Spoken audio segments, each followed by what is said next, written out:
Assalamualaikum warahmatullahi wabarakatuh. Sekarang kita membahas tentang jenis-jenis pelayanan supervisi pendidikan. Tadi itu pertanyaannya ada dua. Bagaimana ketika kondisi realita di lapangan berbeda dengan teori yang dipelajari, kan begitu ya. Yang kedua tentang standar layanan supervisi seperti apa. Dari yang terakhir dulu. Jadi ingin saya sampaikan begini. Layanan, standar layanan, semua bidang publik termasuk pendidikan, supervisi dan lain-lain, punya standar layanan. Itu yang ditanyakan, bagaimana standar layanan. Secara umum tadi itu disebutkan standar nasional pendidikan. Itu secara umum. Kaidahnya begini, di dalam manajemen plan, do, check, act. Plan, do, check, act. Jadi perencanaan, do, pelaksanaan, ya. Kemudian cek itu evaluasi atau ya pemantauan atau monitoring, kemudian action. Bukan tahapannya perencanaan, pelaksanaan, evaluasi, bukan. Tapi yang 4 yang benar, ya. Perencanaan, pelaksanaan, evaluasi, kemudian action, tindak lanjut. Ini yang paling penting malah. Ya, selama ini kan direncanakan sudah, dilaksanakan sudah, dievaluasi sudah, ketemu hasil evaluasinya. Mau buat apa hasil evaluasi itu? Standar itu sebenarnya berdasarkan hasil evaluasi. Jadilah standar baru. Jadi muter itu. Jadi gitu. Plan, do, check, act, muter. Yang kita pelajari kan tidak muter ya, hanya selesai dievaluasi. Kan gitu. Dalam segala hal, termasuk dalam pembelajaran di kelas, selesai rapotan misalnya atau ulangan, nilainya ada yang baik, ada yang jelek, dibagikan. Terus buat apa nilai itu? Gitu loh. Nah, itu yang paling penting sebenarnya. Dari hasil evaluasi ditindaklanjut namanya refleksi. Jadilah standar baru. Jadi standar itu muter terus. Standar tahun ini mungkin berbeda dengan tahun berikutnya, berbeda tahun berikutnya. Yang kedua, standar itu tidak bisa disamakan antar lembaga. Tadi itu yang pertanyaannya ini ya, lembaga negeri sama swasta, tidak sama. Jangan punya anggapan yang negeri lebih bagus dari swasta, jangan. Malah kadang kebalik. Iya, kadang terbalik. Loh, kalau saya bisa jadi kepala sekolah, lebih senang jadi kepala sekolah lembaga swasta. Kenapa? Bebas, independen toh, bebas, tidak diintervensi oleh Kemendikbud atau dinas atau Kemenag toh, lebih bebas. Misalnya gini, udah PAI ditiadakan, pelajaran PAI. Ya misalnya ya gitu, ditiadakan, nggak usah pakai buku paket PAI. Sudah saya ganti, fikih ganti Fathul Qorib, misalnya ya. SKI ganti tahreh, kita tahreh itu hanya begitu, ganti semuanya, boleh, jadi gitu. Ukuran standarnya bukan pakai standar pada umumnya, ya kan, standar sekolah. Jadi gini, lembaga yang tidak sesuai standar bukan berarti di bawah standar, gitu. Lembaga yang tidak sesuai dengan standar bukan berarti tidak di bawah standar, bisa jadi di atas standar. Itu yang paling penting dipahami. Ada justifikasi, loh lembaga ini nggak sesuai standar, bukan salah berarti, bisa jadi di atasnya standar, begitu. Saya itu sering penelitian ke lembaga-lembaga pesantren itu ya, madrasah yang dinaungi pesantren. Saya tanya, mana kurikulumnya Kiai? Nggak ada kurikulum dari KI, KD, dari Kemenag, nggak kita pakai, kita buat sendiri. Loh kan nggak sesuai standar Kiai? Iya, wong KIKD misalnya ya, KIKD yang dari Kemenag itu di MTS masih mempelajari tentang toharo, cara bersuci. Itu sudah dipelajari di sini sejak MI, kelas dasar. Masa mau dipelajari lagi di MTS? Jadi, berarti ketika menggunakan standar pada umumnya malah gak cocok. Berarti lembaga boleh mengembangkan standarnya sendiri. Udah gak usah pakai ini, buat sendiri. Loh, berarti nggak sesuai dengan standar Kiai. Bukan berarti di bawah standar, kita di atas standar. Begitu. SNP itu adalah standar minimal pendidikan, standar nasional minimal, ya, bukan itu standar maksimal, tapi standar minimal, ya. Jadi lembaga pendidikan harus memenuhi SNP 8 itu, standar SKL, standar isi, standar proses, standar penilaian, standar pendidik dan tenaga kependidikan, standar apa namanya pengelolaan, standar pembiayaan, standar sarpras. Minimal 8 ini namanya standar minimal.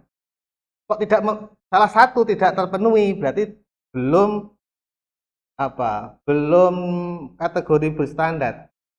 Itu standar nasional. Lembaga-lembaga misalnya yang SMK ini misalnya, ya, saya penelitian di SMK 5 misalnya. Itu tidak lagi menggunakan SNP, sudah ISO. Ya. Saya bilang, loh, SNP-nya mana? Yo, SNP sudah selesai dulu. Sudah minimalnya sudah selesai. Kita di atasnya minimal. Berarti menggunakan standar lain, yaitu ISO. ISO itu standar internasional. Jadi gitu. Nah, itu yang standar yang diakui oleh dunia kan maksudnya.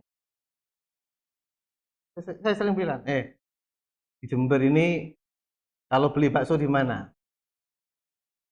Yang paling cocok ya bakso pojok Mangli misalnya. Bakso mana itu? Kabut. Bakso apa? Pak Leo misalnya. Saya ingin tanya, apakah di sekitarnya sampean, di rumahnya, di kos-kosannya sampean nggak ada bakso? Lah ya ada, kenapa kok malah jauh-jauh beli yang mahal? Logikanya begini, padahal lebih mahal, kasarnya begitu ya. Kita kadang nyari jauh-jauh, sebenarnya lebih mahal. Wong sama-sama bakso lah, sama-sama bakso dimakan, sama-sama mengenyangkan. Lo kita jauh-jauh ke sana, mahal pun kita bayar. Kenapa? Ada ciri khas di situ yang nggak ada di tempat yang lain gitu kan berarti. Lo podo lembaganya sekolahnya sampean, madrasahnya sampean, nggak usah latah lihat sekolah, bu ini siswanya banyak, tak tirulah kayak gini, ternyata sama aja nggak banyak-banyak gitu kan, karena latah gitu loh. Coba kalau misalnya bakso kabut di Baratan itu ya, sudah sampean latah buat bakso kabut di Mangli, rame dah. Yunda rame, tetap mereka ke pusatnya juga ya, punya ciri khas, sama-sama bakso kabutnya, sama kayak gitulah. Pengen lembaga rame, pengen lembaga siswanya banyak, nggak usah latah ikut-ikutan, tidak usah pakai metode konvensional zaman dulu, apa door to door, ngiming-ngiming sepatu, ngiming-ngiming tas, ya kan? Ya tidak usah, itu metode zaman dulu itu. Sekarang tidak. Masyarakat ditanya, Bapak Ibu pengennya anak-anaknya dicetak seperti apa? Ahli IT, ya sudah program-program IT yang dikembangkan. Mungkin di desa lebih seneng agamis misalnya, pokoknya hafal Yasin, hafal juz amma, ya sudah itu dijadikan pembiasaan tiap hari. Nggak usah ngiming-ngiming tas sepatu lo rame. Coba sekarang yang pakai door to door begitu, sepi malah dah. Masyarakat sekarang sudah pinter, gitu, bisa milih, gitu. Ya itu tadi jawaban dari pertanyaan standar layanan seperti apa. Kemudian bedanya teori dan praktek seperti apa. Jadi gini, ini pengembangan SDM itu ada 3, pre-service education, in-service education, sama in-service training. Pre-service education itu adalah pengembangan sebelum bekerja. Bagi yang belum jadi guru, belum jadi kepala sekolah, sekarang ini berarti proses pre-service education. Otomatis yang dipelajari kan gambaran-gambaran seperti apa nanti ketika bekerja kan begitu. Termasuk ini kan gambaran-gambaran. Teori-teori berarti kan. Nah, in service education, jenengan yang sudah bekerja melanjutkan kuliah S2, S3, sudah bekerja melanjutkan kuliah itu namanya pre-service education, apa in service education, pendidikan ketika atau sedang bertugas, sedang bekerja, gitu. Kepala sekolah, pengawas, guru, lanjut S2. Nah, di sini malah akhirnya bisa melengkapi teori yang dipelajari di kampus. Loh Pak, di kondisi di lembaga saya nggak sama, Pak. Nah, oleh karena itu di cross check-kan. Jadi gitu maksudnya. Nah, kadang teori itu kan dasarnya hasil penelitian. Hasil penelitian itu kan ini apa menggunakan sampel, iya kan? Ini para para teori apa para pakar apa namanya manajemen itu penelitian di barat. Ketika di cross check di lembaga pendidikan kadang tidak sama, ya kan? Apalagi kita ngomong parsial, kasus per kasus itu tambah banyak. Iya, saya itu kalau diskusi ada mahasiswa, misalnya yang ngomong, guru-guru sekarang nggak profesional, Pak. Lah, itu ini dangkal berarti, pemikiran yang dangkal. Kenapa? Suka mengeneralkan. Yang kamu lihat berapa guru? Satu dua guru yang ada di lembagamu. Kok ngomong nggak profesional misalnya? Ya kan? Sampel lebih baik kalau ngomong kasus, kasuistik aja langsung. Pak, saya nemui di lembaga A, dari sekian guru, ada dua yang tidak profesional. Jelas itu kan. Lebih baik begitu. Pak, pengawas sekarang materi-materi Pak, tiap datang mesti minta amplop Pak. Lah, cek sampelmu itu berapa orang? Kan nggak bisa begitu.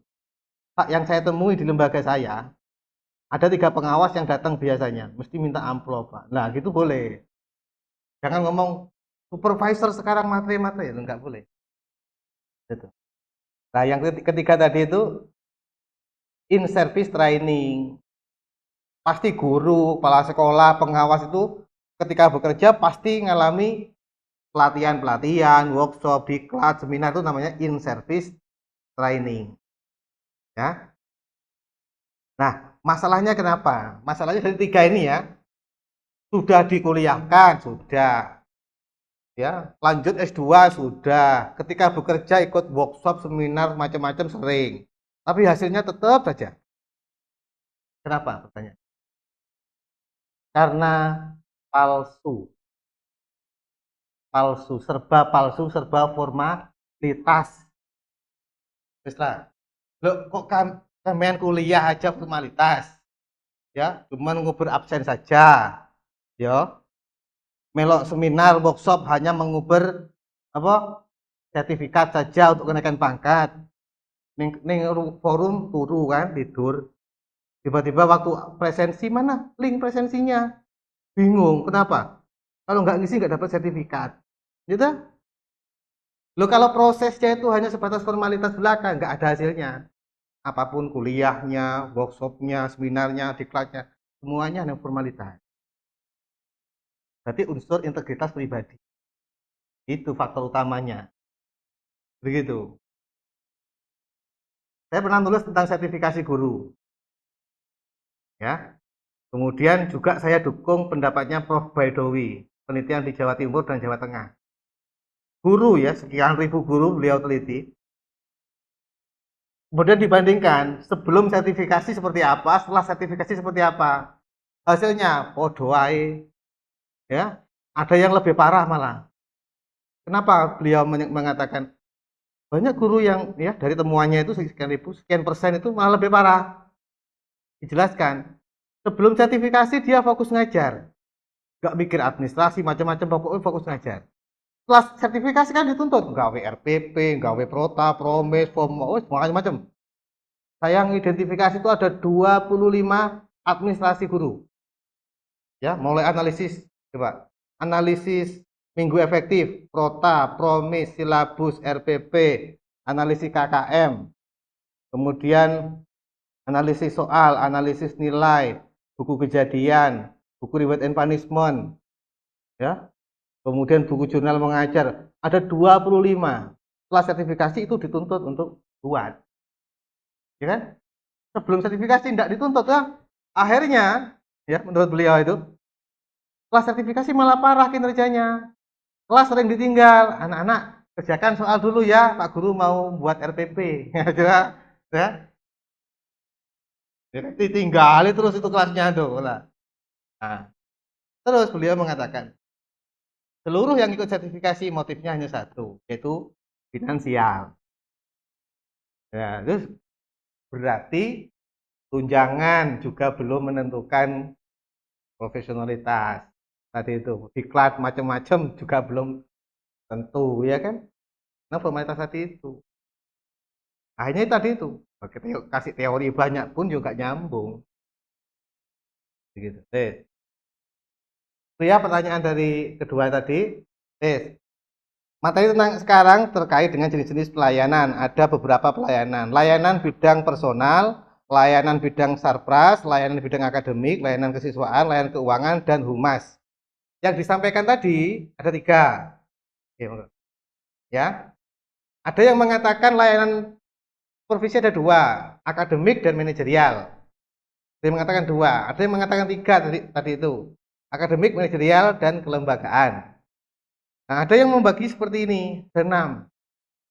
Nah, ini saya sajikan yang lebih paling lengkap. Berarti pembagiannya terserah. Yang penting pelayanan supervisi itu meliputi bidang-bidang ini. Oke, coba satu-satu. Supervisi bidang personal itu diantaranya mengatur tentang bagaimana kepala sekolah misalnya pembagian tugas guru, si A ngajar apa, si B ngajar apa. Itu namanya pembagian tugas, job description. Mengajukan kenaikan pangkat, gaji, mutasi guru itu ada nggak pengaturannya di sekolah itu misalnya. Kemudian pengaturan tentang program kesejahteraan guru. Guru itu dari selain gaji dapat dari mana saja. Gaji, sertifikasi, TF, impasing, ya. Bonus lain-lain itu yang lebih besar gitu ya. Guru itu profesi, bukan pekerjaan. Karena profesi, maka itu menjadi pengabdian, guru. Tapi lain-lain, nah itu pekerjaan. Itu ya kehadiran guru dipantau, masalah dan keluhan guru itu layanan personal. Supervisi bidang sarpras. Sarpras itu yang paling penting adalah sarana sistem informasi manajemen. Tidak ada cuma buku ngisi apa, semuanya serba ditulis gitu ya. Sekarang serba IT, serba aplikasi.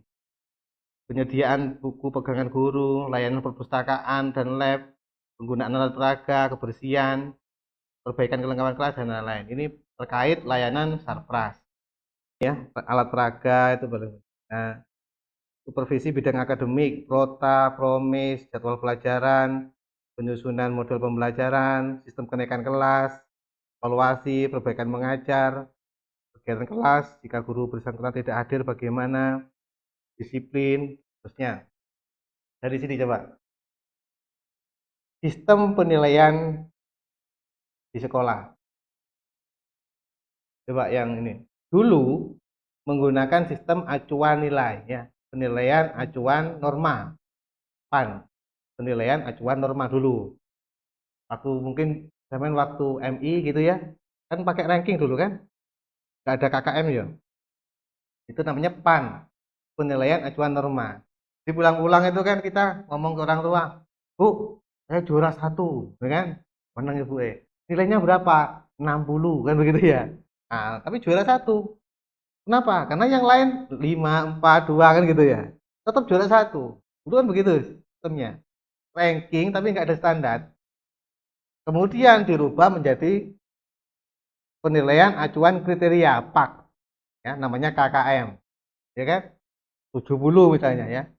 Tadi meskipun apa namanya? Nilainya 70 ya tetap paling rendah itu karena KKM-nya 70 itu. Tapi dampaknya apa? Kalau yang sebelumnya kan dampaknya tadi itu ranking 1 padahal nilainya rendah kan gitu. Dirubah pakai kriteria. Dampaknya apa? Dampak negatifnya apa? Hah? Halnya ngarang nilai toh. Masa siswa dituntut semuanya sama? Kan nggak mungkin. Anak yang ABK gimana? Di kelas kan mesti ada toh anak ABK itu. Udah diajari berkali-kali, diremedi berkali-kali, nilainya tetap aja jelek. Masa mau nggak dinaikkan? Nah, kasihan. Udahlah, kasihan karena kakaknya 70, wes tak karang 75 kan begitu ya. Hanya ngarang nilai di mana-mana ngaji itu, ngarang visi. Nah, masalah juga itu. Berarti sistem penilaian yang seperti apa yang ideal? Coba, pernah nggak kita berpikir? Menurut saya yang paling ideal itu di TK itu. Di PAUD itu paling ideal. Dan sekarang kurikulum Merdeka itu niru PAUD mulai dulu. PAUD sudah menerapkan dulu. Nilainya nggak ada tuh angka itu. 90, 70 nggak ada itu. Langsung si A kelebihannya pinter ngaji, pinter ini, kekurangannya ini kan rapotnya tebel kan ya. Satu anak itu ceritakan tuh, kayak buku lah. Nah, dan itu memang yang ideal. Nah, kualitatif, penilaian kualitatif kan ada kelebihan, ada kekurangan. Setiap anak mesti ada itu. Kan kalau nilai angka itu ya, itu bikin orang tua emosi kadang. Iya, kadang dibanding-bandingkan sama teman-teman yang lain toh. Kamu itu nilainya jelek. Ini loh tetangga ini loh nilainya. Oh, oh sih orang tua. Paling enak itu ya kelebihan kekurangannya semua anak disampaikan. Wes itu paling. Betul. Kemudian dipampang tuh di depan kelas tuh enggak boleh itu. Nilai dipampang ya. Semuanya biar tahu. Lah, lek 5 besar di atas enggak masalah. Lalu yang bawah-bawah itu kan beban mental itu kan. Nih, bidang kesiswaan ya tentang pelaksanaan penerimaan siswa baru sesuai dengan peraturan penerimaan siswa. Mengelola layanan bimbingan dan konseling, mencatat kehadiran, ketidakhadiran, pengaturan ekstrakurikuler dan sebagainya. Kalau punya lembaga sendiri, lembaga swasta, jadi gunakan sistem Segoro. Tahu sistem Segoro? Sistem Segoro itu semuanya harus masuk di laut itu, sampah masuk, air masuk, semuanya masuk. Tapi laut itu tidak pernah keruh, tidak pernah butek. Laut tetap bening. Lembaga yang baik itu pakai filosofi Segoro. Semuanya diterima. Normal diterima, pinter diterima, ABK terima, enggak pinter terima. Karena ada hak pendidikan di situ, layanan pendidikan. Wajib belajar. Itulah. Saya itu bilang, ada mahasiswa saya, Pak, saya penelitian di sini, Pak. Kenapa? Karena lembaga ini favorit, Pak. Marah itu. Dari mana kamu menyebut lembaga ini favorit? Siswanya prestasi terus, Pak. Ya, siswanya banyak, kemudian prestasi terus, menang di Olimpiade mana? Keliru, bukan itu lembaga favorit gitu ya. Kenapa kok prestasi terus? Ya, karena diseleksi masuknya coba dites. Yang pinter-pinter boleh masuk, yang tidak pinter nggak boleh masuk. Kemudian juara terus, wajar itu, nggak bukan favorit itu. Memang awalnya pinter. Yang favorit itu coba yang desa-desa itu. ABK masuk, anaknya orang nggak mampu masuk, anaknya dosen masuk, semua jadi satu. Itu yang favorit. Saya bilang begitu. Gurunya kerja 2 kali itu, mumete 2 kali. Ya, yang lembaga-lembaga hasil seleksian gak mumet gurunya, karena sudah siap semua kondisinya. Ya, sudah pintar-pintar semua. Nah, ada ungkapan begini terkait dengan siswa. Ada 4 jenis siswa. Nanti sekolahnya sampean termasuk yang mana? 4 jenis siswa. Yang pertama, siswa yang bijak tetap bijak. Yang kedua, siswa yang bijak ya, menjadi lambat. Ya. Yang ketiga, siswa yang lambat tetap lambat. Yang keempat, siswa yang lambat menjadi bijak. Ini ungkapan Fisher, William Fisher. Coba, kelas favorit yang mana? Siswa ya hebat tetap hebat, keluarnya hebat, masuknya hebat, keluarnya hebat. Yang kedua, siswa hebat, keluarnya lambat. Yang ketiga, siswa lambat, keluarnya tetap lambat. Yang keempat, siswa yang lambat, keluarnya menjadi hebat. Yang favorit kategori yang keempat. Ini yang saya sebut favorit. Yang pertama bukan siswa bijak masuknya sudah pinter, keluarnya pinter, biasa, bukan favorit tuh. Nih, ini yang disebut-sebut sekolah favorit oleh mayoritas orang, gitu. Mayoritas itu. Di Jember sekolah favorit mana? SMA 2, ya.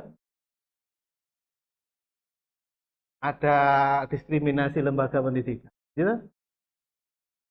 Sama harus bilang, lembaga favorit itu berbasis proses yang bisa mengelola anak-anak berbagai macam keragaman mau sekolah. Wes itu favorit. Prosesnya, bukan hasilnya. Saya bilang begitu.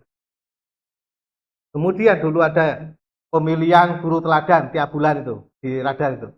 Termasuk saya paling yang getol menolak itu. Pemilihan guru teladan bulan ini siapa. Berarti yang nggak di situ berarti nggak teladan. Nah kan begitu logikanya. Nggak terima itu. Ini sekarang nggak ada sudah. Banyak yang mengkritik kan. Begitu juga sama yang lain ya. Di situ. Jadi yang ini kok sampean punya siswa lambat ABK gitu ya. Keluarnya tetap berarti sama, enggak apa-apa itu. Lubang keluarnya sudah masuknya sudah anak ABK ya. Keluarnya nggak bisa baca ya sudah enggak apa-apa, yang penting tetap sekolah. Oke, ini terkait keuangan. Keuangan itu teorinya hanya 3. Budgeting, accounting, dan auditing. Coba dicatat baik-baik. Nanti kalau tesis ada yang membahas tentang keuangan atau pembiayaan, mesti 3 ini yang dijadikan fokus. Auditing itu berarti sumber-sumber keuangannya dari mana saja. Dapat uang lembaga dari mana saja? Coba, Mbak. Lembaga keuangannya dari mana saja? Bos, donatur, ada ya. Kemudian SPP ada? SPP, donatur, bos. Usaha sekolah mandiri. Belum ada ya. Koperasi gitu ada? Belum. Nah, ya kan uangnya masuk ke sekolah. Nah, ya itu berarti masuk usaha mandiri, pathway. Dari pemerintah bantuan ya. Apa? DAK gitu ya, ada ya. Itu namanya budgeting. Budgeting, sumber-sumber keuangan yang masuk diklasifikasikan. Nah, ini yang disupervisi keuangan. Yang terakhir adalah supervisi humas, hubungan masyarakat. Kalau nanti ada yang buat tesis tentang humas, teorinya human relation. Teori human relation. Itu bukunya ada tentang humas. Humas itu yang dikerja ini, sekolah dengan orang tua, sekolah dengan komite, sekolah dengan lembaga terkait, ya lembaga-lembaga macam-macam terkait, kemudian dengan masyarakat sekitar. Ini yang dikaji melalui humas. Belum komite itu wakil dari orang tua, komite. Ketika ada kasus yang benar bukan orang tua langsung labrak kepala sekolah, keliru itu. Yang benar orang tua melalui komite sekolah ke sekolah, ke kepala sekolah, itu yang benar.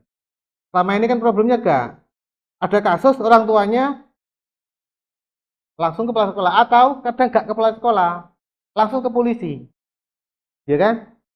Itu kan keliru, berarti personal pelapor ke polisi, karena kasusnya itu belum tentu pidana kadang. Polisi kan pidana urusannya. Nah, yang benar melalui komite ke sekolah.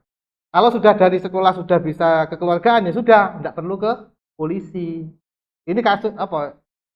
Jalur yang dilewati begitu saja kadang langsung polisi. Polisinya datang ke sekolah nangkap guru. Ya, dampaknya ini ya, temuan saya pernah penelitian tentang itu. Ada siswa tawuran. Gurunya saya tanya, loh Pak Guru, siswanya tawuran di depan kok dibiarkan? Loh kalau saya ikut-ikutan kena HAM Pak, saya nanti kena polisi, mending biarkan saja, coba, ya kan? Karena konstruktivis yang berlebihan, akhirnya terjadi pembiaran guru terhadap siswa, ya kan? Nuwakal dibiarkan, ya kan?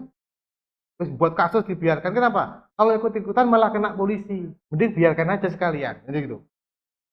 Ini problem toh. Coba PR mumet itu kepala sekolah gimana ini? Iya, maju salah, mundur salah, ditangani salah, tak ditangani salah itu kan. Waduh, repot itu. Kena HAM katanya apa? Pelindungan anak katanya. Oke, itu saja dari saya. Mohon maaf apabila ada kata dan sikap yang kurang berkenan. Terima kasih, semoga bermanfaat. Saya Heri. Assalamualaikum warahmatullahi wabarakatuh.